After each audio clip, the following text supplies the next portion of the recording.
So hello, everybody. Thank you so much for your patience. We appreciate you being here with us today, and thank you so much for your flexibility in allowing us to change the time. You didn't allow us, we just did it because we had to meet, our guests' schedule, and making this a half hour later. So we are going to be going a half hour later as well. And we have a great show planned for you today with Q&A with Pharmacist Ben Fuchs and Becca Dukes. And John T's not going to be here with us, but that's all right. The show will go on and he'll do his magic in getting this posted for everybody to watch the replay on criticalhealthnews.com Critical Health News YouTube page. So make sure that you are a follower of the Critical Health News YouTube page. Pharmacist Ben Fuchs, are you ready to get started? It is March. I can't believe it's already March. It's almost April. What are you talking about here? Well, March, I know March has just flown by. No, it's crazy. Hey, the year is almost flown by. A third of it's over. Boom, history. Oh, but Every day. We have 2/3 to go. Yes, we do. But you notice how fast the days are flying by? You hear me? Yeah, we have 3/4 of it to go. But I mean, have you noticed how every day flies by? It does. Every day just flies by. Seize the moment. Don't waste time. If you're worried about your nutrition or your health, today's the day to start. If you want better financial health, if you want more money, today's the day to start. Right now, this moment. Don't let a moment go by. Life goes by so darn fast. You are so true, so absolutely correct. It's like, why put off tomorrow what you can start today? Don't do it, because you don't even know about tomorrow, first of all. But aside from the fact that you don't know about tomorrow, even if you have a good long life, it just flies right by. That's right. So tell us what we can, focus on getting started right now. If we Healthy start pack right now. Beyond Tangy Tangerine, OsteoFX, Ultimate EFAs, start right now. That's it. Don't overthink it. You can add things later. Even if you just want to start with Beyond Tangy Tangerine, start somewhere. You ever hear paralysis by analysis? You ever hear that concept? We overthink. We think so much, we end up not doing anything. Just get some Beyond Tangy Tangerine today. Start sipping on it today. And then if you want to do the Healthy Start Pack, add in the Ultimate EFA and the OsteoFX. And then start adding things in. Start an exercise program. Meditate. Practice deep breathing once a day, 5 minutes in the morning. Practice deep breathing. Gratitude exercises. Be thankful for if you have your bodies intact and you're reasonably healthy, be thankful for that. Your family, your pets, your house. There's so much we have. There's so many things we can do to start today. And that's the biggest thing about the business. You don't have to be a rocket scientist to succeed in this business. Just pick one product or pick one skill set. People always ask me how to get started in the Youngevity business, right? I always tell people, pick one thing you're interested in and become an expert in that one thing. If your dad had, or your mom or dad had Alzheimer's or dementia, start studying Alzheimer's disease. Become an expert in Alzheimer's disease. And compared to most people, if you study it for 1 week, if you study a subject for an hour a day for 1 week, you're going to be a world expert in a week. You'll be one of the greatest experts that ever lived in a year. If you just study one subject, become an expert in one topic that you find interesting. Vitamin C, diabetes, Alzheimer's disease, Beyond Tangy Tangerine. Give yourself an expertise. Make yourself an expert in one subject, and then start doing talks on that one subject. Become a resource. That'll allow you to help people. That'll allow people to come to you as an authority. And then not only will you be helping people, they'll help you. They'll help you with your business. So it's really not a difficult thing. In fact, Rebecca, how did you do it? You should tell people how you did it. You made yourself a successful business, and you're one of the most important distributors in Youngevity in what, 3 years, 4 years, 5 years? How long has it been? Well, I think my real calling was after being in the business for 4 years, but I put together through all my times of collecting, and because of that paralysis by analysis, yeah, I'm guilty, totally guilty. And then when I got past that, that's when I really started watching my business grow. But I got started trying to figure out what was wrong with me because I refused to be pushed off to pain management by the medical community. So your specialty is weight loss. You're an expert in weight loss, not only because you've studied it, but because you've actually done it. Yeah. Right. So you're Lost qualified. 100 pounds. You're 100 pounds, right? That's amazing. That's amazing. You're qualified better than any physician who's just talking from theory to help people understand how to use nutrition to lose weight. And that's another important subject. You know, sometimes we feel like, oh, I'm not a doctor. Oh, I'm not a chemist. Oh, I don't understand biochemistry. I don't understand nutrition. I'm not qualified. Yes, you are. You're fully qualified to help people with their health.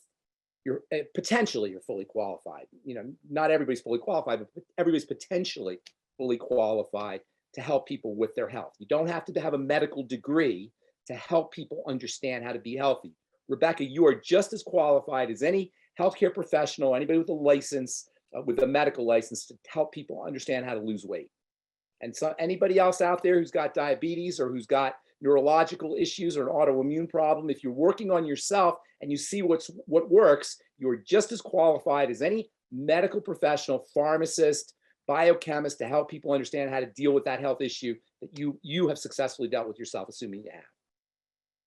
Well, the thing that I love about it the most, Ben, is we have so many resources to help us become qualified.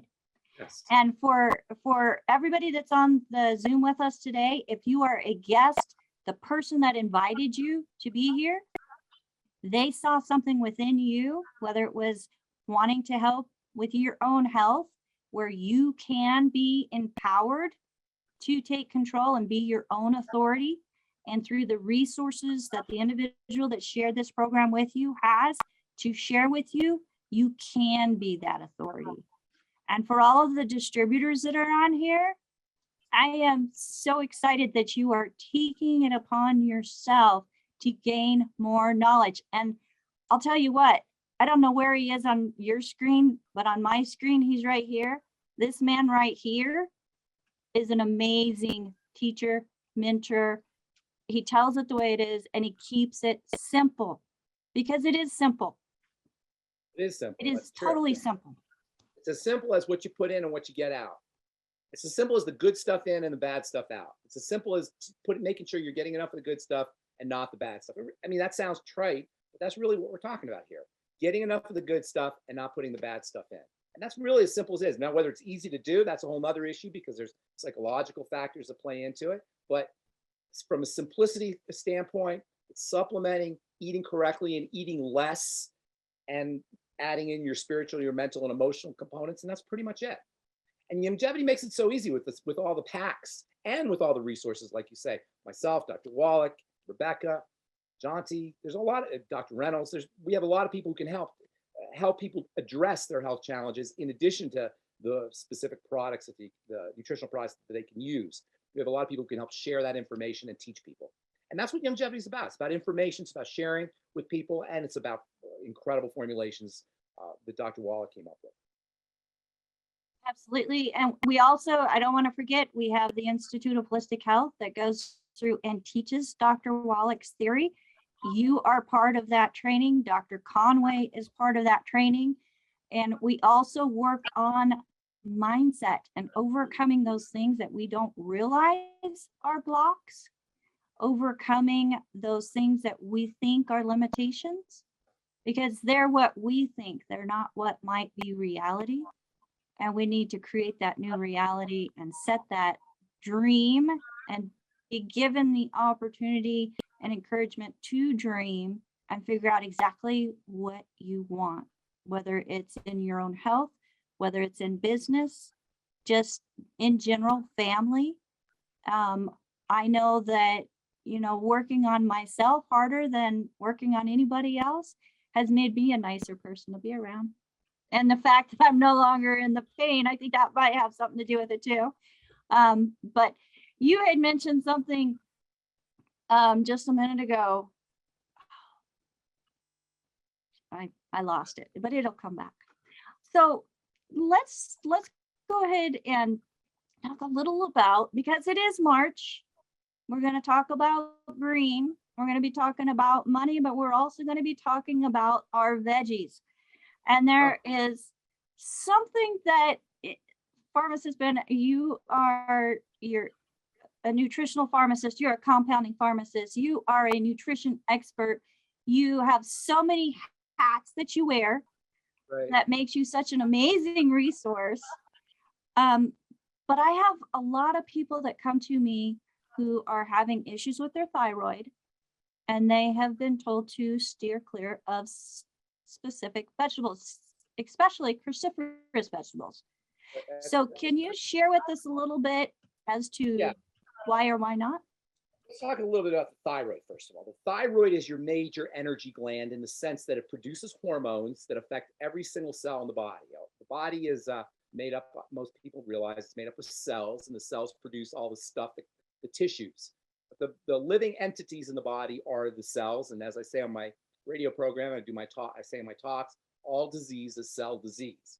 So in order to be healthy, you got to have healthy cells. The cells then make the tissue, the stuff, we call it, the tissues, the solid material, and in turn, the solid material feeds the cells, and you get this big circle. But everything's about the cells. The thyroid produces a hormone that activates the cells, all the cells. So under regulation of thyroid hormone, muscle cells muscle better, heart cells heart better, skin cells skin better, liver cells liver better, bone cells bone better. Cells do their stuff more effectively under the regulation of thyroid hormone, which obviously is made by the thyroid. However, the thyroid is itself affected by other systems. The thyroid is affected by the digestive system, especially bacteria in the thyroid. The thyroid is affected by the adrenal glands, your body's stress glands. And when you're under chronic stress, eventually the thyroid will kind of slow down to compensate for all that excess energy that's coming in through the adrenal glands. The adrenal glands are your secondary energy glands, the thyroid being your primary energy glands. When you're under a lot of stress, cortisol and the adrenal activity or adrenal stimulation will make you jittery, give you, I call coffee energy, kind of jittery type of energy. The thyroid will eventually slow down to compensate for that. So the third part of the body that affects the thyroid is estrogen, the female hormone estrogen. And again, when estrogen is being produced in very high quantities, or it's not being broken down and eliminated effectively, the thyroid will slow down. And most people who suffer, 90% or so, people who suffer from poor thyroid functioning are women because of this relationship between estrogen and the thyroid. Now, those are the three main systems in the body that affect the thyroid. Although there's other systems too. The blood sugar system also affects the thyroid, for example. Because of all of these reasons, digestive dysfunction, messed up gut bacteria, that's called dysbiosis, hyperadrenal activity from too much stress, elevated blood sugar, all of these things will eventually result in a slowdown in the thyroid. There's also an autoimmune autoimmune aspect to hypothyroidism. That's called Hashimoto's disease. Hashimoto's disease is an autoimmune disease that affects the thyroid. These are all the major reasons why thyroid hormone and the thyroid gland will eventually underperform.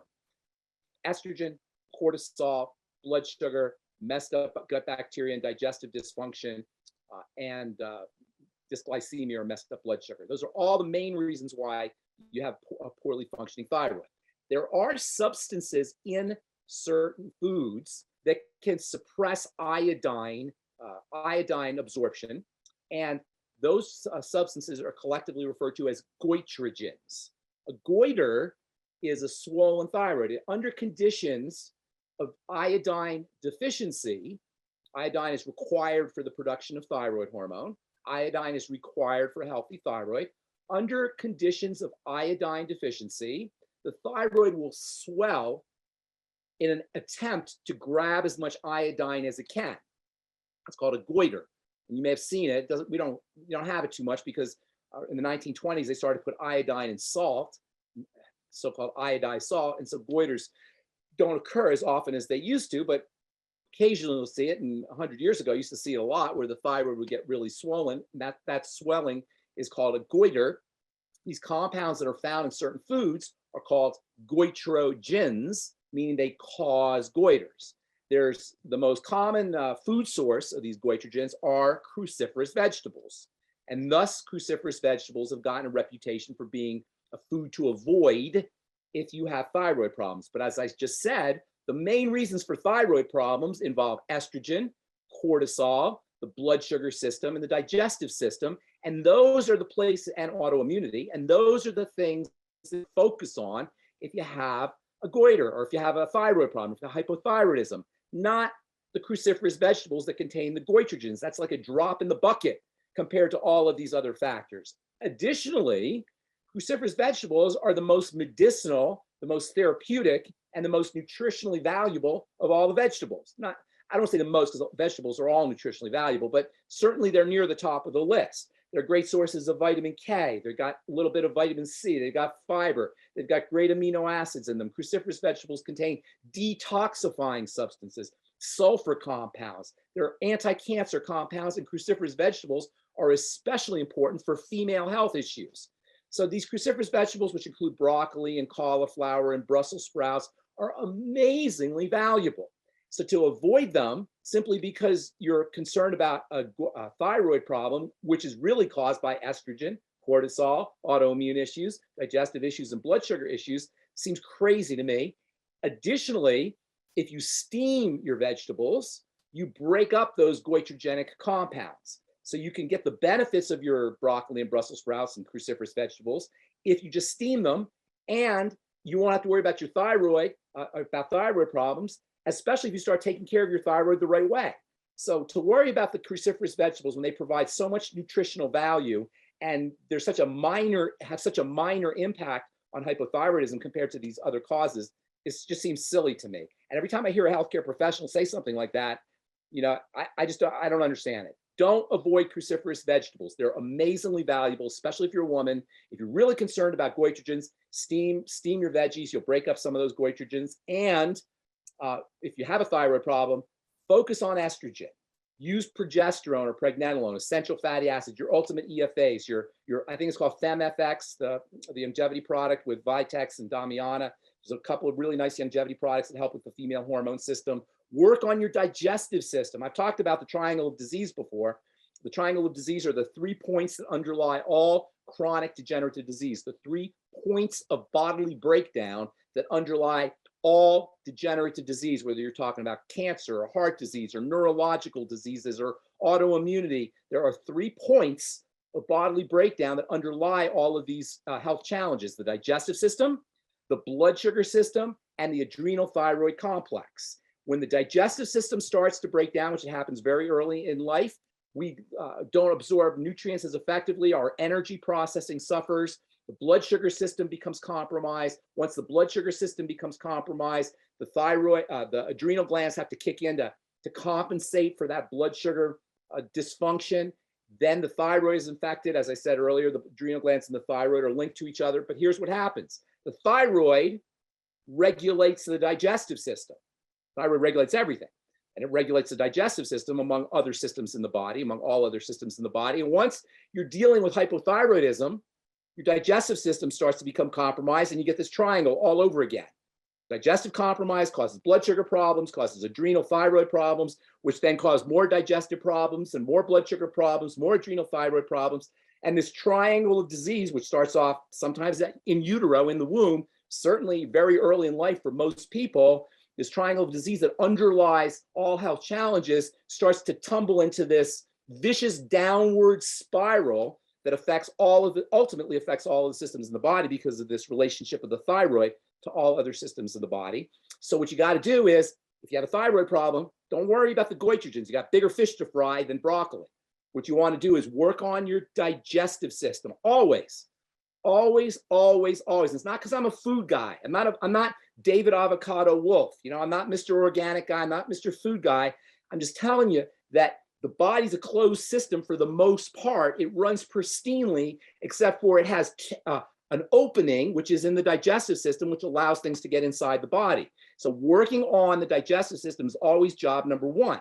Leaky gut, for example, is a huge problem. And you don't even have to be tested for leaky gut. If you have a chronic health challenge, you can assume you have a leaky gut. Doctors, the mainstream medical model still doesn't recognize leaky gut as a cause of disease, but it underlies everything via this triangle that we're talking about here. Once things leak into the bloodstream through the broken down intestinal wall, you're off to the disease races. And as I said, all chronic degenerative diseases have this triangle underneath them, and the triangle begins with digestive issues / leaky gut. So patching up a leaky gut is always job number one. Job number two is work on the blood sugar system, which is simple. Diabetes, is the leading cause of death in this country. Diabetes. It's a leading cause of health misery in this country. They'll tell you cancer, heart disease and cancer precede diabetes as a cause of death, but dysglycemia, messed up blood sugar, dysglycemia means messed up blood sugar, is behind cancer and heart disease too. So dysglycemia, forget diabetes because that's just a diagnosis. Dysglycemia, which is a biochemical phenomenon, not a diagnosis, messed up blood sugar is responsible for everything. It follows a broken down digestive system, and it underlies the thyroid adrenal issues, which then lead to all health challenges. So work on your blood sugar system. Get on the sweeties. Reduce your calories. Reduce the amount of calories that come from refined and processed carbohydrates. That is most of the foods that we eat, and that includes grains and cereals and breads and pasta and rice. Minimize the amount of these kinds of foods that you eat. It's not that, it's not difficult. It's simple to do. It's just that we don't have, it's hard because we have emotional and mental issues around the kind of foods that we eat. So yes, the digestive system, obviously that involves food, but so does the blood sugar system. That also involves food. And because those 2 points, the base of the triangle, affect the adrenal glands and the thyroid, those two are food. Those two are health issues that are involved food. So really it boils down to controlling the amount of foods that you eat, making sure you get on a nutritional supplement program, and throwing in some exercise. You don't need a lot of it, and then making sure you address the spiritual, mental, and emotional components of health as well. It's that simple. Broccoli is your best friend. It is a nutritional best friend. Don't avoid broccoli. It's an amazing food, unless if you have if you're concerned about goitrogens, then you can steam your broccoli. But who eats raw? I don't know a lot of people that eat raw broccoli anyway. It's hard to digest. It's hard to chew, and it's kind of fibery. It doesn't taste as great. And when you steam your vegetables, by the way, your broccoli, you release the sugars. They taste very good. Also, by the way, I should tell you one more thing. Put butter on top of your broccoli. You'll release some of those nutrients, make them easier to absorb. I was just going to say, I love my broccoli steamed with butter on it. Butter and salt. Make sure you got lots of Celtic sea salt on top of there. Enjoy your Celtic sea salt. Absolutely. And since you mentioned Celtic sea salt, why do we want to choose something like the Celtic sea salt or the Himalayan sea salt instead of just regular table salt? Well, table salt is sodium and chloride, 2 elements that are important. But with Celtic sea salt, you get 80 of them. You get 80 of elements. You get all your elements. We call them minerals, but really they're elements. Minerals are a little bit different than elements. The elements are the things on the periodic table. You look at you know what I'm talking about, the periodic table. Those are all the elements. There's 80 of them that are necessary for good health. They're all part of what we call the mighty 90 essential nutrients. Awesome. Now, in the comments, Brenda mentioned also that she has a blood thinner that she's on that creates low thyroid circumstances. Well, having a poorly functioning thyroid is part of it. You're not going to take specific drugs are not going to reduce thyroid functioning. The thyroid is responsive to lots of biochemical phenomena in the body, but drugs can change biochemistry, which in turn can affect thyroid functioning. But the blood thinning point is really interesting because sometimes after you have a surgery, they'll tell you not to use, or if you're on a blood thinner, I should say, or after surgery, when they give you blood thinners, they'll tell you not to use broccoli or not to enjoy broccoli, not to enjoy cruciferous vegetables, because these contain vitamin K.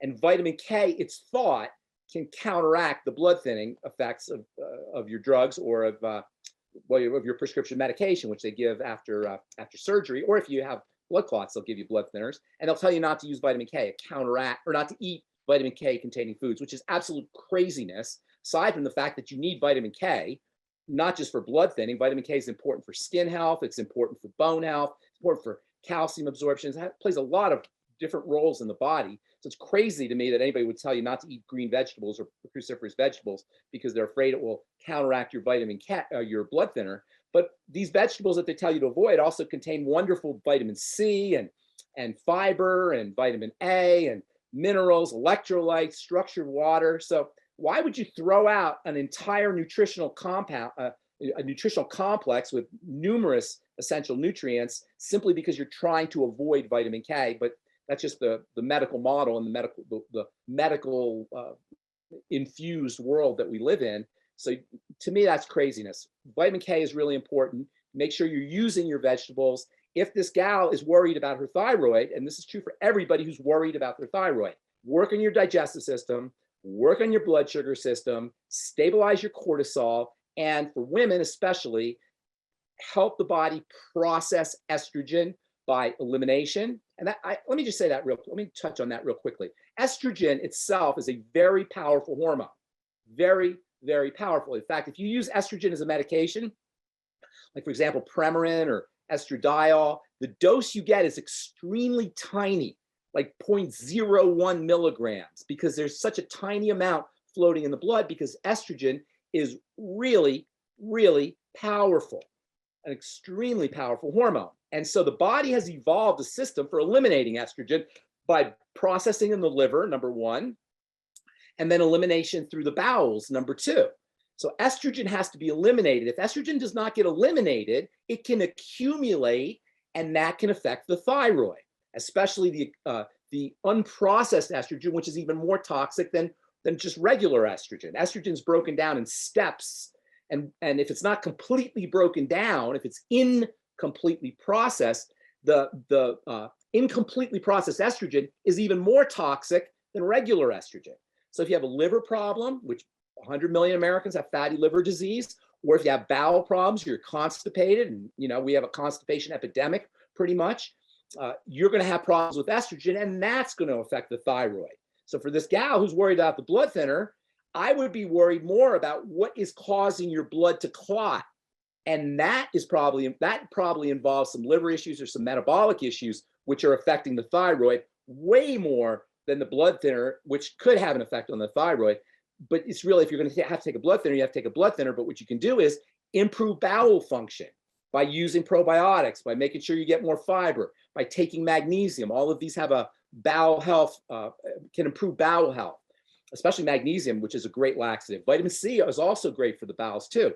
So improve bowel functioning, get on the nightly essence, get on the daily digest, make sure you're using your osteomag, use the Beyond Tangy Tangerine and the Healthy Start Pack. I'd be focusing much more on that than worrying about the blood thinning. Although I would ask this gal, what exactly is the metabolic issue that's causing your blood to clot? Why is your blood thickening inappropriately? And again, no surprise here. Can you hear me okay? Hello? I can, well, it's breaking up for me, but I don't know if it's me or you, but her blood clot is caused by an injury that she occurred when from a metal plate when she was trying to get on the bus or off the bus. Well, so her blood clot is caused by an injury. I don't know how, I'm not sure how that would work, but I'll tell you this. I'm not sure how an injury would cause the blood to clot, but the blood shouldn't clot. The blood should, unless you have chronic injury, and then you might have some blood clotting, but a single injury shouldn't cause more than a temporary clotting of the blood. If the blood is chronically clotting, that means something is getting into the circulation. That's why the blood clots. The blood clots when it's dirty. And I said earlier how all disease is cell disease, but all cell disease is preceded by dirty blood.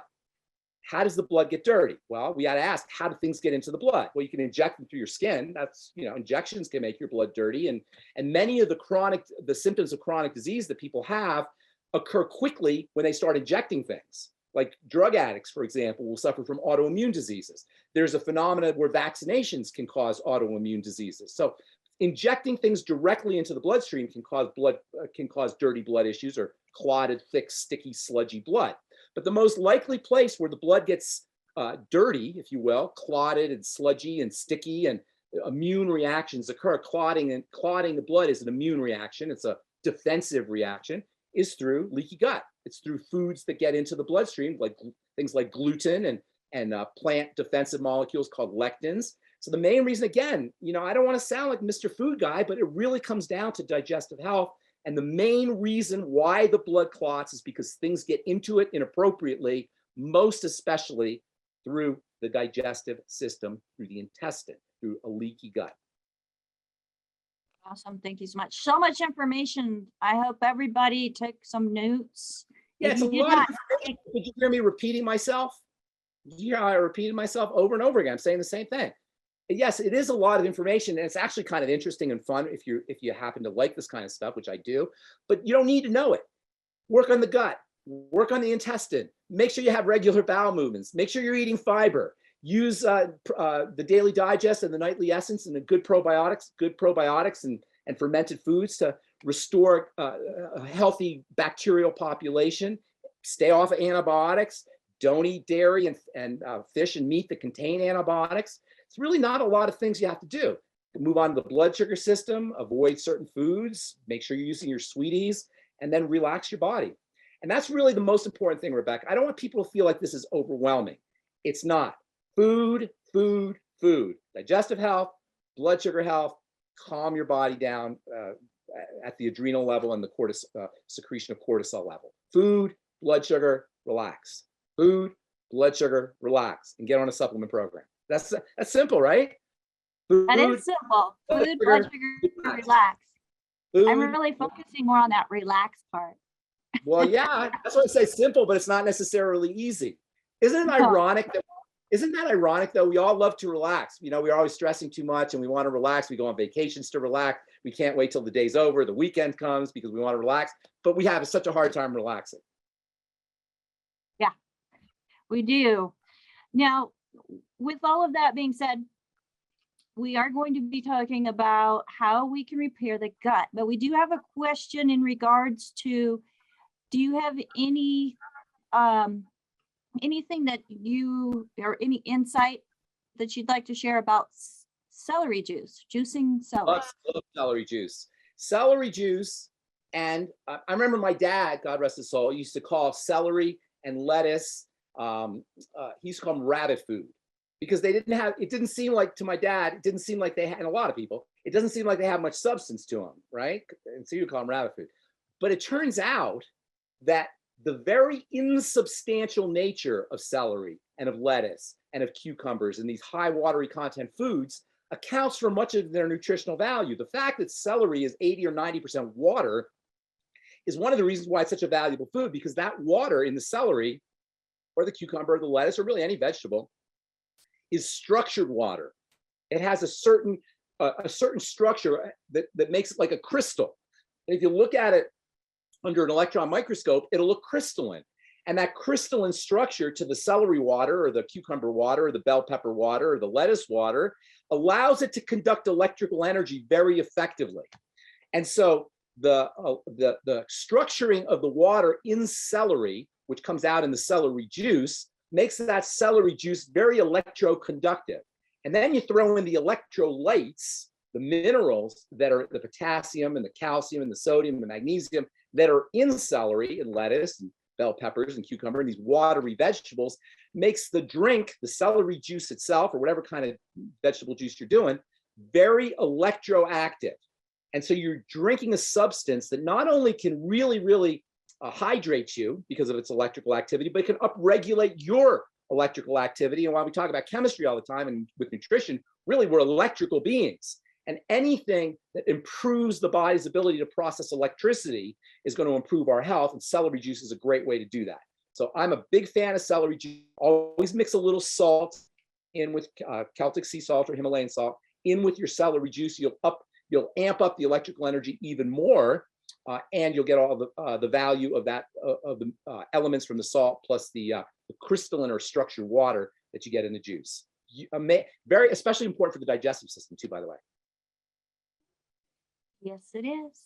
Very much so. I know whenever I went on a low salt diet because I was told to, and a low fat diet because I was told to, because I was trying to lose weight, I was trying to address a lot of stuff. I gained more weight. Plus you probably loved salty food. When you're on a low salt diet, your body craves salt. you'll find yourself eating a lot more salt because you need the salt. By the way, salt will help you with energy, especially first thing in the morning. Try this for people who are under a lot of stress. The adrenal glands burn through salt quickly. So sodium chloride specifically. So if you are under a lot of stress, you're going to be craving salty foods. So if you're working really hard, if you're sweating a lot, if you're under a lot of stress, try it. Get some Celtic sea salt or Himalayan salt, put it in a glass of water, like maybe a quarter teaspoon or half a teaspoonful, and sip on the salt water. And you'll notice that the first sip of salt water, especially first thing in the morning, the first sip of salt water tastes super delicious, like the best beverage you ever had, and all it is salt water. And then you have a second sip, and it tastes pretty good. And then you have a third sip and a fourth sip, and gradually it will taste less and less delicious until you reach a point where you won't want it anymore.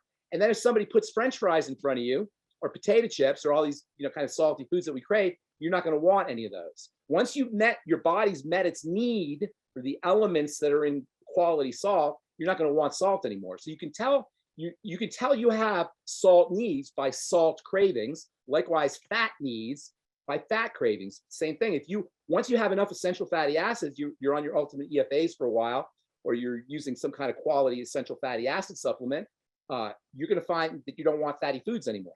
And between getting enough essential fatty acids in your ultimate EFAs, getting enough salt, and by the way, minerals, plant-derived minerals are a good way to get these basic building block elements. Once you met your body's need for these elements that are in salt or in plant-derived minerals, and your body's needs for fats from your ultimate EFAs, you're not going to crave them anymore.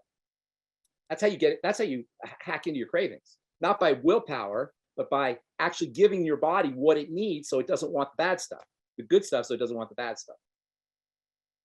And that reminded me of what I wanted to say earlier, is we have been so programmed to think we need so much food. I mean, we go to the restaurant and our servings are like platefuls. Yeah. And for me, going to a restaurant, I could usually split my plate between 2 or 3 people because I'm not that hungry. Yeah. Food is for kids. Food is for kids, Rebecca. Once you reach a certain age, you don't need anywhere near the amount of food that you think you need. Try this. The next time you're really hungry, or even just do this, don't eat for a whole day, right? Don't eat until you're so-called starving. I hate that word, but so you feel like you really, really need food. Nobody's ever starving. Most people aren't starving, but say you feel really, really hungry, right? You haven't eaten all day. Make yourself a nice meal, sit down and eat the meal, and then pay attention to how much food you need to put in your mouth and in your digestive system to feel satisfied. And you'll notice that after 2 or 3 bites, you don't even need any more food. Now, most of us will eat the plate, finish up the plate, and because we like to eat, there's a certain, there's flavor and there's brain chemistry and neurology and all these kinds of factors that play into appetite. But from a strictly satisfaction perspective, for satiety, you only need 3 or 4 bites, no matter how hungry you are. This is how big your stomach is, right? How much food is that? It's not much food. Now it'll expand, the stomach expands, but that's how big your stomach is. And so what's that like? That's like not even a couple pieces of bread worth. You really don't need a lot of food. From a brain perspective, emotional as well as neurological, we have appetite cues that convince us to eat for neurochemistry, for hormones, etc. But strictly from a satisfaction perspective, you don't need a lot of food. That's true. And not only that, but food requires vitamins and minerals and nutrients to process. So the more food you're eating, the more nutrients you're spending, you're expending. Now, theoretically, the nutrients can be replaced by the foods we eat, but we know that's not true because the foods we eat today don't have anywhere near the nutritional value that they're supposed to. So for the most part, food costs us nutrients, which means it comes down to, do I want to expend my nutrients on having a great life, on building muscle, on making sure I have collagen in my skin, on fighting diseases, on cellular repair and anti-aging? Or do I want to expend my nutrients on processing my burgers or processing my food? And it really comes down to that. And I don't want to judge anybody for foods. I would never do that because it's such a personal thing, how we eat. But just know that if you have an autoimmune disease, or you have a degenerative disease like arthritis, or a neurological problem like Parkinson's disease, or God forbid cancer or heart disease, how we eat represents a major control point that will allow us to modify the progression of our disease without medicine, without doctors, without interacting with the medical model at all. How we eat represents a control point, a leverage point. I'm not judging anybody. Nobody should ever judge anybody else about foods. That's really a very personal thing, as I said, but it just represents an option, a leverage point that we can use to improve any health condition, any health challenge, especially autoimmune diseases or degenerative diseases. Now, do you have an opinion on Epstein-Barr virus? It's a virus, and like all viruses, it's ballistic. All viruses, including the current one that's been in the news lately, viruses are opportunistic. That is, they wait for an opportunity when the immune system is compromised. People will get viral infections when they are somehow immune compromised. That is, the immune system is distracted. It's fighting off other things. You're under a lot of stress, which suppresses immunity. You're eating the wrong kinds of foods, or you have some kind of gut problem, digestive problem. Most of the immune system is in the digestive system. Don't worry about the virus, the bad guy. Take care of the body's ability to handle the virus. All people who get cold sores, which is a herpes virus, know that when they're under stress, they're more likely to get a cold sore. In fact, they call them cold sores because you tend to get them when you have a cold. Exactly. So when you have a cold, that's why they're called cold sores. When you have a cold, your immune system is diverted, it's distracted, it's expending its resources on fighting the cold. That's when the herpes virus will pop out, because viruses are opportunistic. So don't give it an opportunity. Strengthen the body. That's how we want to take care of viruses, no matter what the viruses are. You don't want to inject things into your blood, and now you're more things that your body now has to deal with. I mean, just if you think about it logically, the idea of injecting things into your bloodstream to take care of a virus doesn't even make sense, because now your body has to deal with something else. Why give your body more work to do? You want to give your body less work to do if you're worried about getting a viral infection, not give it more work to do. Well, and while we're talking about giving the body less work to do, let's talk about repairing, because we want to give the body less work to do so that it can repair. Okay. Repairing what? In general? The gut. Let's start the gut. with the gut. Yeah. So repairing the gut, lots of ways. The easiest way to repair the gut is to fast. Stop eating. Now, you got to eat eventually. You can't stop eating forever, obviously. But if you stop eating, or you reduce your calories at least, the gut will have less work to do. So that's one thing you can do. The second thing you could do, and you have to do, is restore gut bacteria. And you do that with probiotics, which are a little bit tricky to work with, because everybody's got different bacteria and there's different formulas and there's different brands. And so you got to play with it a little bit. I love the Nightly Essence, and I've been using it for years. So I'm a big fan of the Nightly Essence. There's also the Daily Digest. And actually somebody told me there's a new pixie dust thing. What's that called? Yes. Yes, I forgot that. Pre plus probiotics. Right, pre plus probiotics.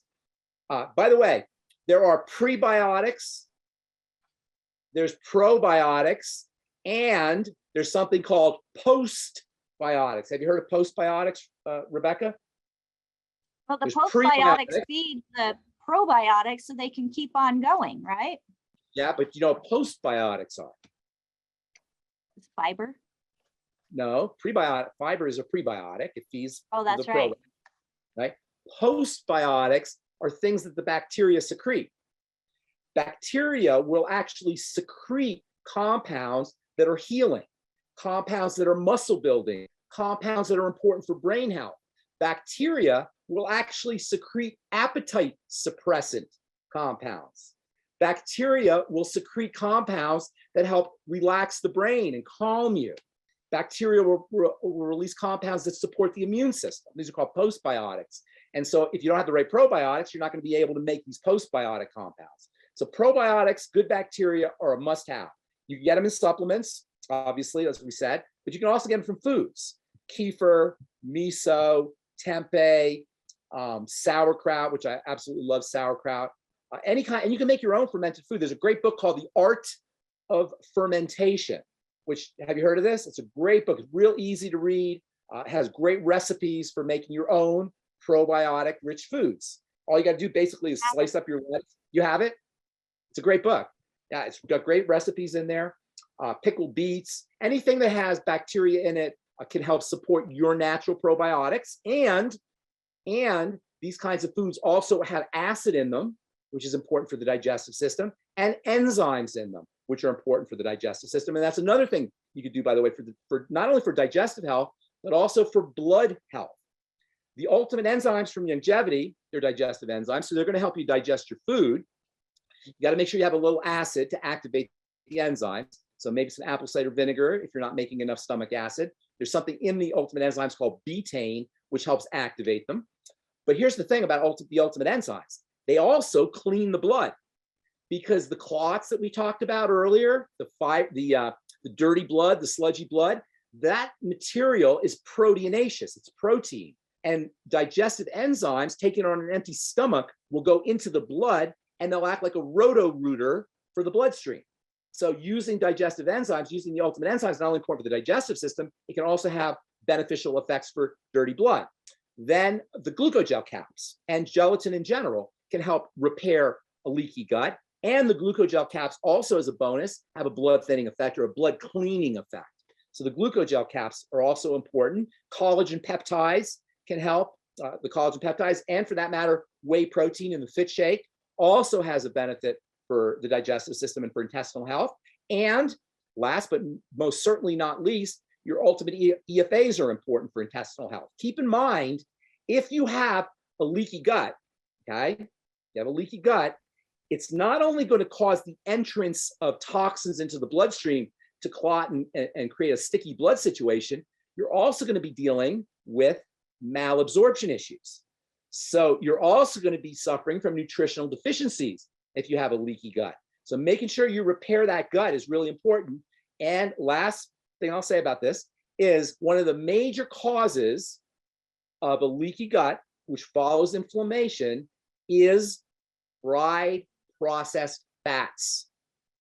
So there's a relationship between French fries and pizza and potato chips and donuts and any kind of fried, deep fried or highly heated oils, processed oils, and gut inflammation. So if you have any of these issues, that's just another reason why you want to avoid these kinds of fried and processed foods, fried and processed fats. And that actually really leads nicely into one of the questions that we have here on the call with us. And TC is wanting to know, if the product label says that it contains less than 2% of a certain ingredient, such as sugar, oils, etc., is that still too much? Is it 1.9% or is it 0.9% or is it 0.1%? And what's 2% of what? 2% of 100, 2% of 10, 2% of 1? You need more information than that. There's sometimes people ask me about the Beyond Tangy Tangerine because there's some fructose in there because minerals and vitamins don't taste so good, so they put a little fructose in there. So people say, "Oh, I don't want the fructose." The amount of fructose that you get in Beyond Tangy Tangerine is so tiny compared to the amount of nutritional value that you get. It's insignificant, in my opinion. Probably the same thing goes for the 2%. I'd have to see what they're talking about with 2% of what, but probably the same thing is true for that as well. If you have a food or a supplement that's got tremendous nutritional value and 2% of that or less than 2% of that is sugar, to me, that's worth it. You have to make your own decision on that. And there's a few other things I'd want to know to give you a definitive answer. But typically, usually speaking, or typically, if you have a food or a supplement that's got really tremendous nutritional value and you're getting a little bit of fructose or a little bit of fat or a little bit of whatever it is that whoever is asking this question is referring to, you have to you don't want to throw out the baby with the bathwater. In other words, if you're getting nutritional value, but you're getting a little bit of fructose or a little bit of fat at that, it's probably worth it. Right. Another part of the question, or the question previous from the same individual, I know you're not Pollyannish about food. Right. But within Youngevity, we do have a good foods, bad foods list that Dr. Wallach promotes. And he promotes that we stay off the bad foods with no gluten, no oils, no nitrates, no sugar. etc. But when we're looking at food choices and we're going for like gluten-free bread or gluten-free pizzas, you look on the labels and they have sugars and oils and nitrates and stuff in them. I think that goes right back to what you were saying, is the value of what you're getting compared to the amount of these other things that could be affected. Just not a judgment call there. Donuts are never good. Okay, potato chips are never good. But if you have like maybe meat that has like a steak or something that has some fat in it that that's being cooked, or protein that's being cooked at a high temperature, you got to compare the nutritional value that you're getting with the negative parts of the food, and there's going to be some judgment that's involved. Donuts are never good though. There's no judgment there, and certain foods are never good for you. But other foods, you got to kind of weigh the good with the bad, like we were talking earlier with your cruciferous vegetables. Are you going to get some goitrogens in there? Maybe you will, but you're also going to get vitamin K, and you're going to get some vitamin C and vitamin A and fiber and protein and a lot of nutritional value. So you got to kind of decide based on, you got to make a judgment call. But certain foods there's no nutritional value to them, and probably the worst are donuts. Potato chips are right up there. There's certain foods that there's no reason for them except for mental. You're bored, you're eating Cheetos, right? So Cheetos don't have any nutritional value under any circumstances. But number one, if you're craving salt, you're not going to be able to stop eating them. And number two, some of these foods, they actually put chemicals in them that have no other purpose but to make you like that food. There are chemicals that they can put in foods that will make you think a dog turd tastes like creme brulee. Literally, they call them excitotoxins. Have you heard of these terms, excitotoxins? An excitotoxin is a food that makes your brain go, yippee, makes your brain happy, it makes your brain excited. And the first people to work with these excitotoxins were the Japanese, who were looking to make foods for their soldiers, who were looking to make meat byproduct foods tasty. Spam is a classic example of a meat byproduct food that wouldn't taste very good if it didn't have chemicals on top of it. Likewise with a lot of other foods. There's a place in Philadelphia called the Manel Institute, which is funded by drug companies and funded by food companies. And it's no accident, by the way, the food companies and drug companies own each other, because foods are a type of drug. And the chemicals that they put in foods to make you like them, like the foods, are very similar to drugs. They are a type of drug. And at the Manel Institute, they spend billions of dollars every year researching chemicals that they can put in foods that will make you love those foods, that will keep you from being able to stop eating those foods.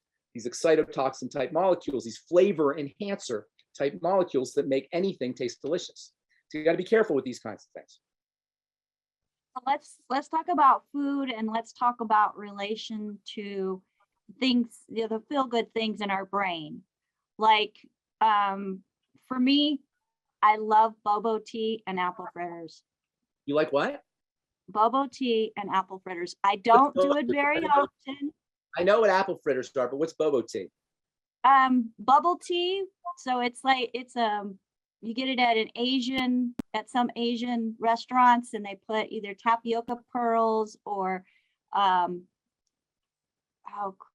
they've got a crystallized bubble that goes in, or little round balls of lychee fruit, and they're flavored, and it's tea. Okay. Let me ask you about your apple fritters though. Do you think you would like your apple fritters if there was no sugar in it? No. No, it's not the apple fritters you like. It's the fat, oil, and it's the sugar, and probably salt too. You notice how when you bake, you always add salt to enhance the sweetening of food. I don't know if you bake, but they always put a little bit of salt in banana bread or other kinds of sweet foods, chocolate chip cookies. You always put a little bit of salt because that amps up the sweet flavor. You get a contrast. And these three flavors, sugar, or these three types of foods, sugar, salt, and fat, are absolutely irresistible to humans. We can't stay away from sugar, salt, and fat. We crave them. From an evolutionary biology perspective, we need all three of those. And that's why the most popular foods in the world are things like pizza and burritos, and tacos and chips. And all of these foods are combinations of sugar, salt, and fat. There's a book called Sugar, Salt, and Fat that talks all about this. So if you want to make $1 million and you don't care about your fellow human being, just come up with a way of combining sugar, salt, and fat and open up a little food court or a food stand and sell your sugar, salt, and fat, you'll have people lining up around the block to get sugar, salt, whatever sugar, salt, and fat concoction you come up with, because we love sugar, salt, and fat. So for your apple fritters, before you have your apple fritters, okay, next time you crave apple fritters, okay, get yourself, okay, the next time you crave your apple fritters, get some quality essential fatty acid liquid or your ultimate EFAs, whatever essential fatty acid source you're using. Do that Celtic sea salt trick that I just told you about, and have a bunch of protein, eggs. Have like 6 eggs, 5 eggs, have a whole bunch of protein, and then see if you want your apple fritters. I guarantee you, Rebecca, you won't want the apple fritters. Once you've met your body's need for fat by using essential fatty acids, salt by using a quality salt or plant-derived minerals, and protein or sugar by using protein. Protein gets broken down into sugar slowly. You won't want your sugar, salt, and fat combination. So hack into that craving. Try it before you get your apple fritters, and report back on our next call. Before you have crave your apple fritters, you might not want to do that. Maybe you want your apple fritters, but if you do, just for an experiment, do that. See what happens. Well, so the nice thing about it though is I can control those cravings because my body's not starving for nutrition. That's right. That's exactly right. But try this. See if it'll work immediately. Do a bunch of EFAs. I will. And put a pin in the EFAs so they get into your system really quickly. Plant-derived minerals and protein, and see if you want those apple fritters. Even in your imagination, you can kind of, if you think about it, you can kind of see how eating those kinds of nutrients will hack into your craving for apple fritters. They won't taste as good. But it's the company that when I do want one, think about it. Okay. Yeah, like the social setting and all that. Yeah. Yeah. So I just have to get the people that I surround myself to eat better, right? Anyways, well, so we've got an hour so far of sharing a lot of great information that I know people are going to be able to glean off of and be encouraged and empowered. We have a lot of questions. And for those of you who are on with us, if you would like to ask some questions, you ready to take a few questions, Ben? Yes, absolutely. All right. So, and folks, you can go ahead and raise your hand if you'd like to raise your hand and ask your question on your own. Now, Christopher, let's see. Oh, TC says only gluten-free. Watch out for sugar substitutes. Oh, aspartames. So Christopher wants to know, how about whole yolk, whole grain donuts with non-sugar spreadable fruit filling? Awful. I mean, you get into degrees of awfulness, but once you reach a level of awful, it doesn't matter if you got 100 or a 90 or an 80 on the awfulness scale. So first of all, it's the fried. To make a donut, you got to deep fry it.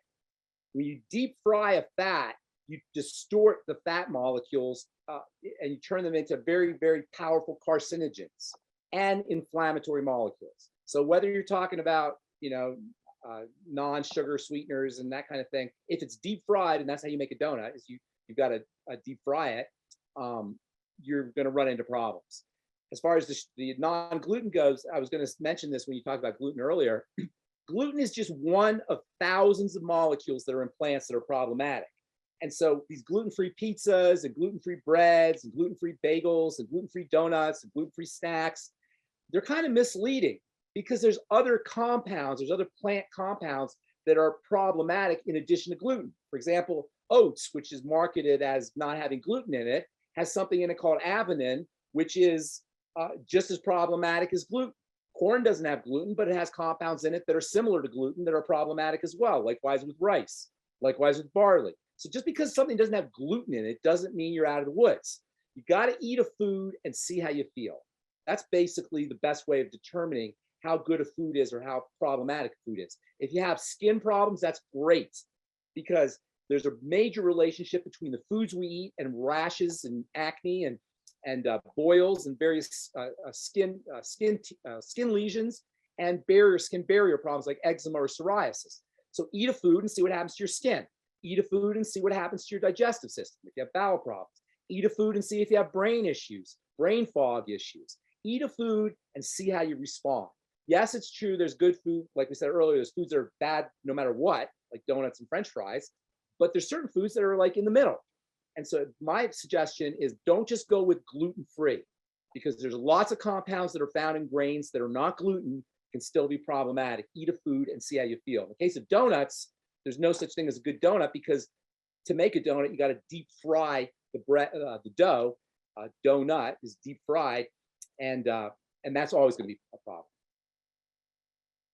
All right, thank you so much. Let me see, we had a hand up, Lee, but the camera was backwards. So I don't know if Lee wants to still ask a question or not. But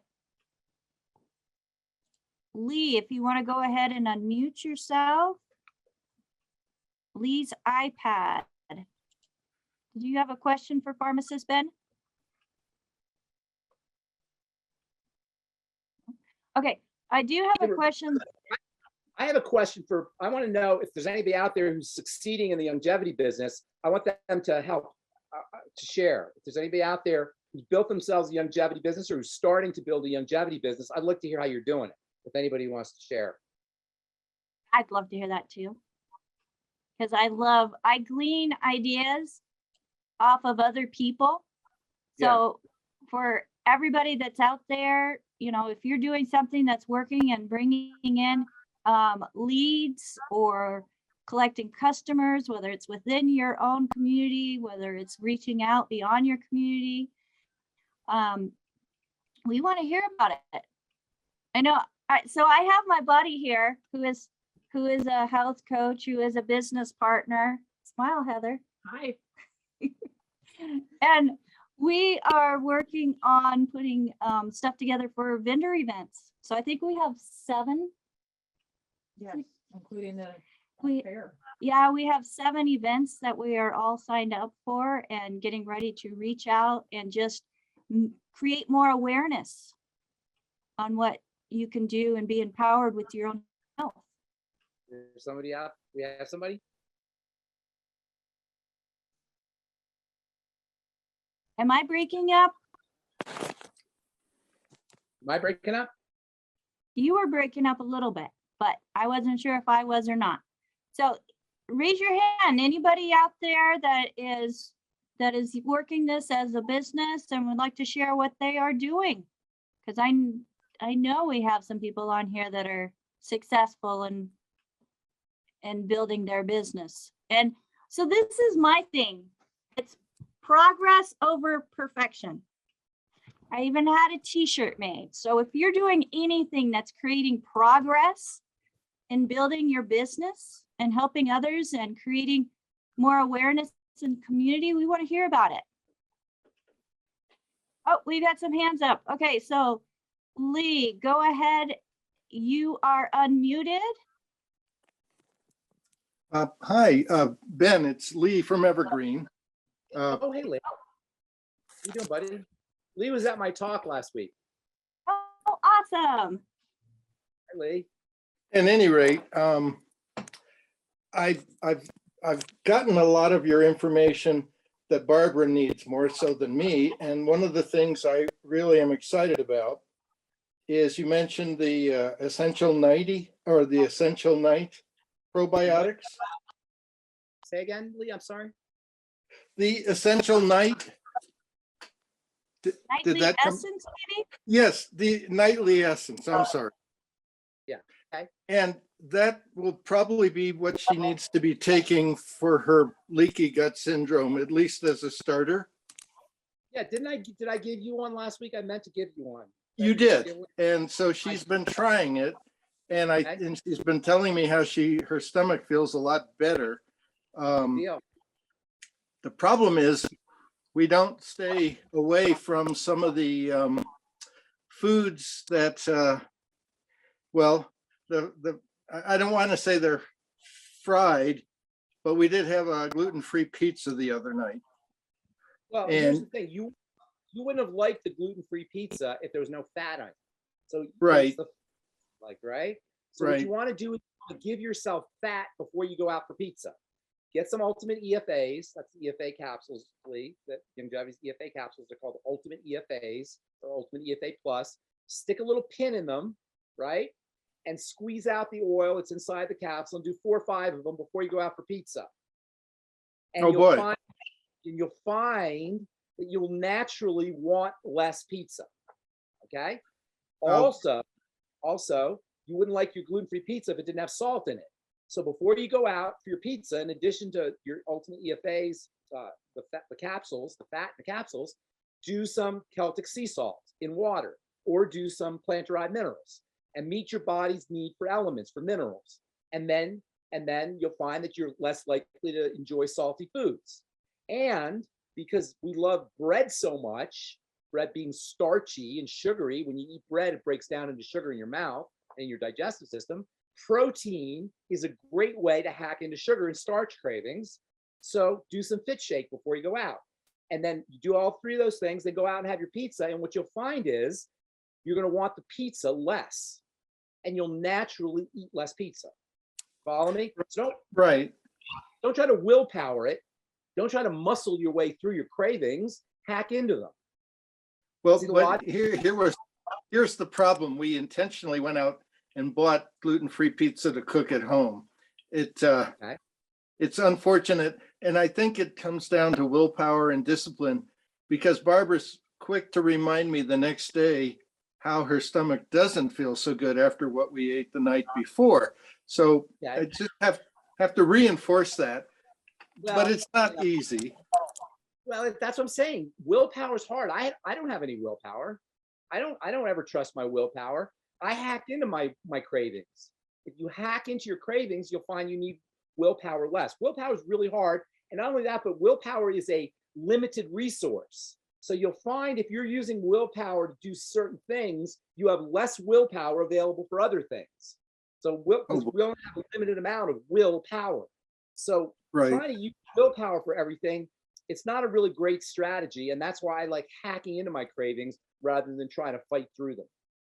Well, one of the things that's helped me is the fact that I like fried clams, but I can only get them up in Portsmouth. And since we're 1,800 miles away, I can honestly say I haven't had any fried clams in the last year. Anyway, down those EFAs, Lee, and you'll naturally find yourself not wanting as much fried clams or fried foods, just as a natural course of events. And that's what you're looking for. You don't have to fight every time. Life's hard enough without having to fight things all the time. You know, we don't want to go through our life fighting things, especially our cravings, especially when all you got to do is hack into them. And in a way, our cravings are telling us something. Your craving for sugar is telling you you need protein.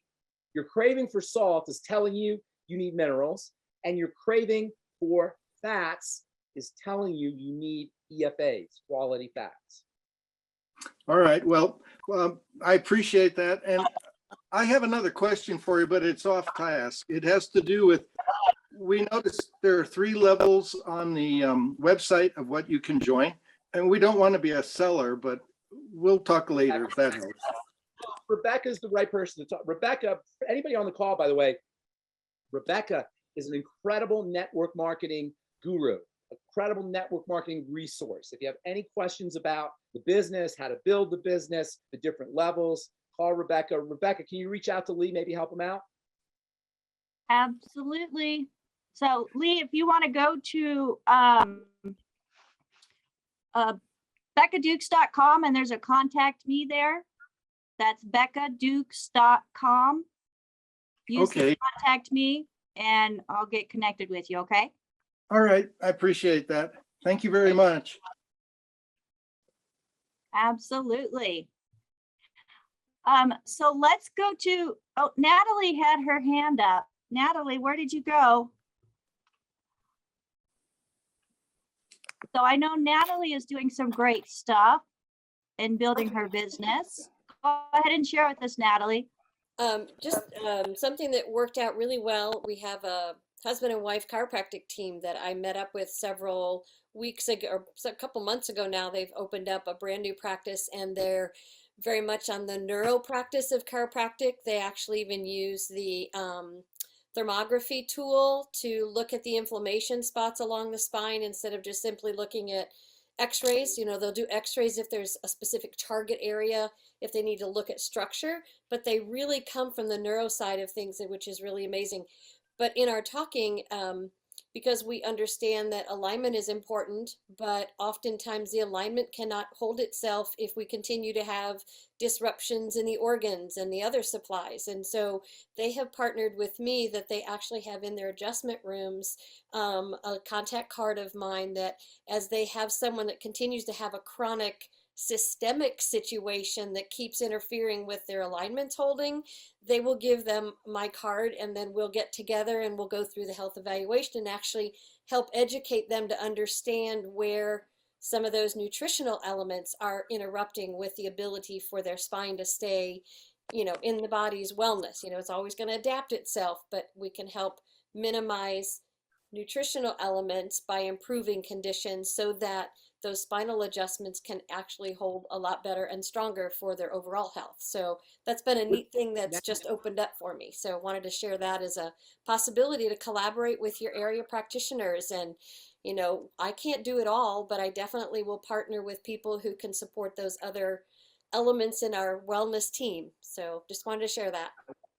Natalie, what are you finding? What kind of, any specific supplements that you're finding work well with alignment, collagen peptides, maybe, hopefully EFAs? Natalie, hello. I can't Can you hear now. unmute again? Try again. There we go. Collagen peptides is a huge one when, you know, that works with a lot of building cellular structure inside. For many who had no clue that nutrition was an element of conflict, even just introducing minerals so that they can increase better absorption. And then, you know, in our conversation, talking about what to eat, not to eat, and kind of weaning themselves out. You know, they can't cold turkey in and out, but definitely bring about their awareness to make those changes.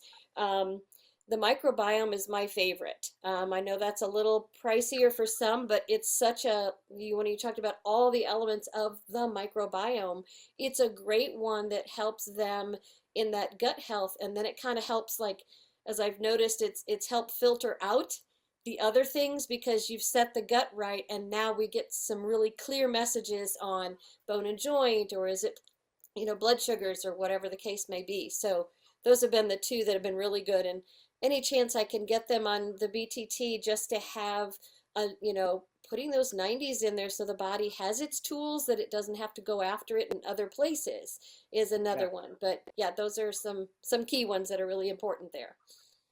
Are you a healthcare professional, Natalie?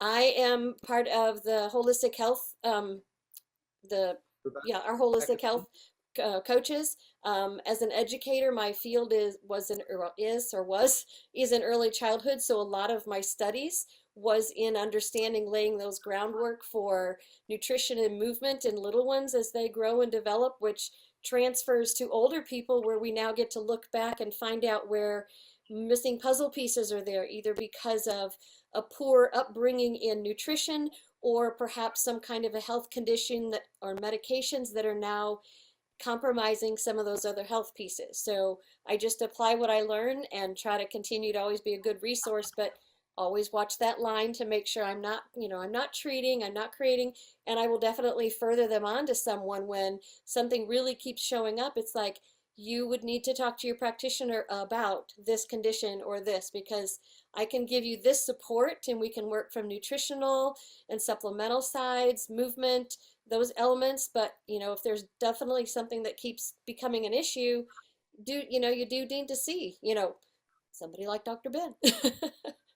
First, you know, you said a couple things there. They're interesting. First of all, I'm only a pharmacist. I'm not a doctor. But here's the thing. Correct. We have this idea that we can't do certain things because we're not doctors. The only thing you can't do is diagnose. Correct. That's what you can't do, is diagnose. That means you can't say to somebody, you have diabetes, you have Parkinson's disease. You know, you can't name their disease. And the diagnosis doesn't matter anyway, because it's just kind of somebody's name. It's like somebody knights you or gives you like a tap on the head and you're officially a diabetic, you're officially a Parkinson's patient, or whatever it is. You can't diagnose. But as far as helping people with their health, anybody can do that. Now, you don't want to, if you don't know what you're talking about, you don't want to give somebody bad advice, obviously, but there's no law that says you can't help somebody with their health. Right. You're fully capable of helping somebody with their health. You do want to know what you're talking about, but there's no law that will get you in legal trouble for helping somebody. What you can't do is officially diagnose. That's in the realm of medicine. Only a physician can diagnose you, but that doesn't matter because diagnosis, as I said, is just nomenclature. It's just a name. It's just a term for something. We want to help people feel better, and to help people feel better, you do not need a medical degree to do that. Don't ever worry about helping people with their health. Just don't diagnose. Correct. Exactly. The guide on the side. That's awesome. Congratulations, Natalie. I knew she was doing some great stuff. Next, Pharmacist Ben, we've got Tanya. Tanya, go ahead and unmute yourself. Tanya. Okay. Thank you. Hi, Pharmacist Ben, and thank you for saying that we don't diagnose. You were asking what we were doing, and I became certified as a hypnotherapy practitioner and started to understand language. And so I do coaching on empowerment language and not taking ownership of illness or anything. And so I love that we don't diagnose because I back people away from taking ownership of that. And I've started being invited onto a bunch of podcasts around the world to share what I teach about language. And that has been opening up opportunities to coach on nutrition and the mind. And so, yeah, it's pretty fascinating. So I love the opportunities. Tanya, there's a word that we use when we want to talk about somebody being in a trance. We say they're in a spell. They're in a spell. We say they're in a spell because there's a magical relationship between hypnosis and language. Like language is one of the most hypnotic things that we do, and you can put somebody in a hypnotic trance just by the words you use. You got to be very careful, as you point out accurately. You got to be very careful with the words you use. You want to use empowering words always. There's a wonderful book by a guy named Richard Bach. Have you heard of Richard Bach? He wrote Jonathan Livingston Seagull, and he has a book called Hypnotizing Maria, which is a real little book, but it's all about the power of language to put people in a hypnotic trance. It's a real amazingly elegant and powerful book. It's about 100 pages, real easy to read. You might want to take a look at that. And also, Tanya, I would love to have you on my podcast to talk about that. If you get a chance, send an email to Ben, B-E-N, Ben, at KSCO, K for King, S for Sam, C for Cat, O for Oscar, Ben at KSCO.com, and put your contact information, because I think that's a very important subject. I'd love to get you on my podcast. Okay, thank you. Absolutely. Thank you. Fantastic. Yeah, Tanya's doing a lot of great stuff. I love the fact how she is being featured more and more on some of Youngevity's programming to help with teaching. I've used her with my own team and in my own practice with language, and really looking at the words that I use that can be empowering or disempowering for myself and others. So thank you, Tanya. Appreciate you very much. Next, we have Coach Rod. Go ahead and unmute yourself. There you go. Hello. Can you hear me? Hey, Yes, Coach sir. Rod. How you doing? Great show, you guys. Thank you. Nice to talk to you. Where are you coach, Coach Rod? Where do you live? Well, I'm in the Texas area right now, Nice. but I was in California, in San Diego area for 20 years, and I'm Okay. from Mississippi originally. What do you coach? Well, I'm a health coach, and they just call me Coach Rob, but I coach football, and I also do personal training. I'm a Nice. personal trainer, and I coach football. Very nice. What's going on, Coach Rod? Well, I just wanted to give a few pointers when you said about the going to business, especially for busy people. I work a lot. By trade, I'm actually a federal officer, but since I'm so busy with my job, whenever I get an interview or talk to someone about their health, I get like 4 or 5 references per person. So every time I talk with someone, I ask for 4 references, and they give me a person. And if they don't want to make any money, or I ask them, do you want to do it as a business? And I say, you don't have to sell. You're just telling people about nutrition. So don't sell them. But I was like, you don't know anyone that has blood pressure, diabetes, or any kind of issue that we can help people with. And man, they get to naming people, and they easily give you 5 people. So I just remind people, instead of going to the malls all the time or to different stores, just go through the reference way. That way it's much easier, and people are expecting you. So it's much, much easier that way. So just a pointer that I use. Awesome. Thank you, Rod. Coach Rod. You're welcome. Thank you. All right. Thank you very much, Rod. And be safe out there. Next, we have Lance, one of our co-hosts with us. Lance, go ahead and unmute yourself. And what are you doing to help build your business? Well, this is a little bit off subject, but I've got a client that's got their skin, like, real easily, it'll just peel back. And it's like a cut, but the skin actually peels back. And she can just like touch anything and it'll start bleeding. Yeah. And the skin will peel back. And she also has a hiatal hernia, and I don't know if that's related at all, but I just wanted to get your intake on what you think. Yeah, they're definitely related, and they're related in a couple of fashions. Number one, if you have a hiatal hernia, you're not going to be absorbing your nutrients as effectively. A hiatal hernia is when the stomach kind of punches through the diaphragm. You get your stomach, top half of your stomach, and the bottom half of your stomach are split. You don't absorb nutrients as effectively through the stomach, especially minerals and especially protein. And that's going to affect how well the skin forms. Also, the fact that her diaphragm is weak and there's a hole that kind of punched through there, that implies that she's not forming connective tissue as effectively. So number one, I'd be doing everything I could do to help absorb her nutrients. Liquid nutrition is going to be very helpful for her because she's not going to be crunching things up in the stomach as effectively as most people with a hiatal hernia. So liquid nutrition, beyond tangy tangerine, smoothies, fit shake, anything she could do to get her nutrients pre-digested, like in a liquid form, vegetable juices, these kinds of things. That will help her get some nutrition without having to deal with absorption problems. Secondly, with the skin, people don't realize this, but the skin is layered. It doesn't look like it's layered. It looks like it's one thing, but really it's made up of microscopic layers. And the top layer is called the barrier, technically called the stratum corneum. Its formation depends on effective lower layers. And it sounds to me like she's not producing skin. The lower levels of her skin are not being produced effectively, and her barrier is not being produced effectively. And that could be due to a couple things. Number one, it could be due to malabsorption of nutrients. So all the things we just talked about, the liquid nutrition would definitely help her. But number two, fats are extremely important for the skin.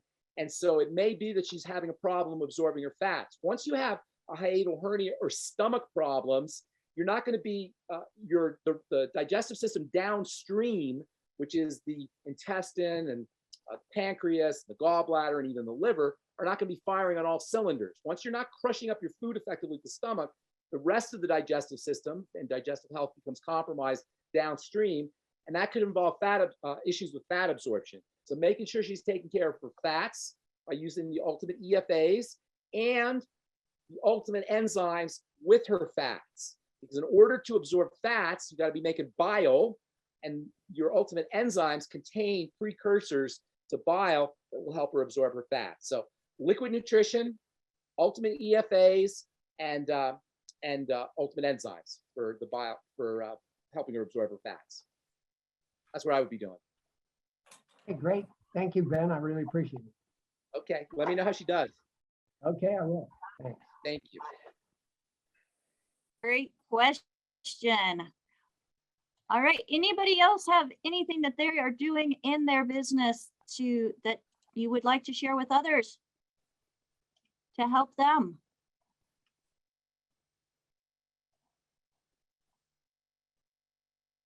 Come on, I know there's more people on. Don't be afraid. So one thing, Ben, that I have noticed is a lot of people are lacking confidence in knowing what they know. And as you Yeah. mentioned earlier, you take one thing, you study on, oh, Mike, how did I miss Mike? Mike, I keep share coming with back. us, my friend. I keep coming back and forth because I'm cooking. Cooking some stuff today. Anyway, yeah, I love you guys, Ben, Becca. I always watch the shows. I'm a health coach. I'm in California, Auburn, California. So I'm kind of up in the mountain areas, you know, up where it's nice. But I have about 30 clients now. I got them all this year. Because when I started out helping people, you know, the results were so overwhelming for them that they told 10 people. I mean, people would go, "What happened to you?" Because they lost like 30 pounds immediately. And they started, you know, feeling better. And they started getting, you know, get the wife on it, and the neighbors and friends at the construction site calling me. But yeah, I started to do that. I wasn't really going to take it on as a business right in the start, but then I just kind of figured out, hey, this could be a good little thing for a little side project for me, you know, and it's going great. I charge for my services, you know, so that's where I make my money. I charge them for my time. So that's what I'm doing, and it's working out great. And And it I comes use- back to referrals. In health before, Mike? Did you have a health background, or this is your first foray? into health? You know, I thought I had a health background before, but what happened was I stumbled across this, you know, on Coast to Coast, because I'm a Coast to Coast listener. Okay. I go way back. Art Bell, you know. Okay.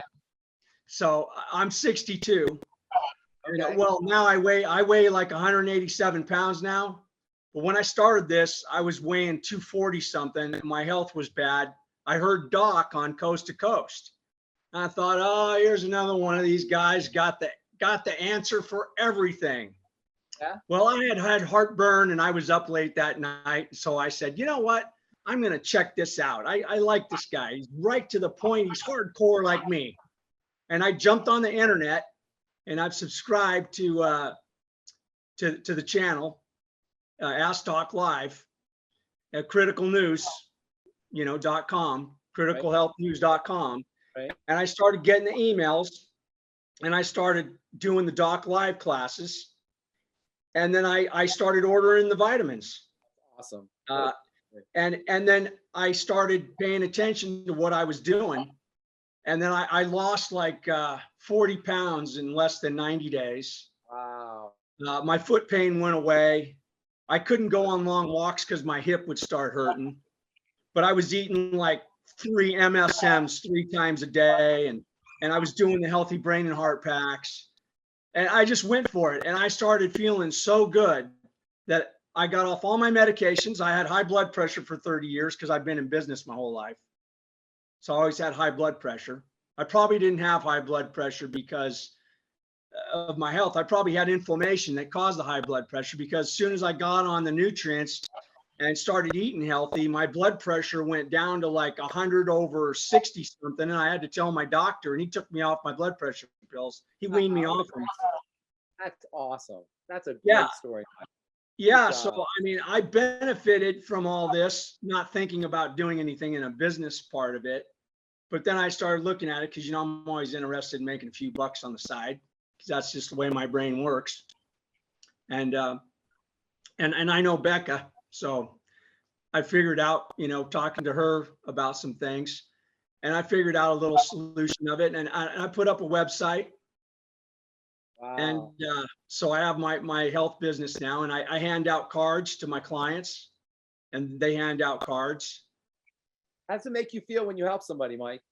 Oh, it's fantastic.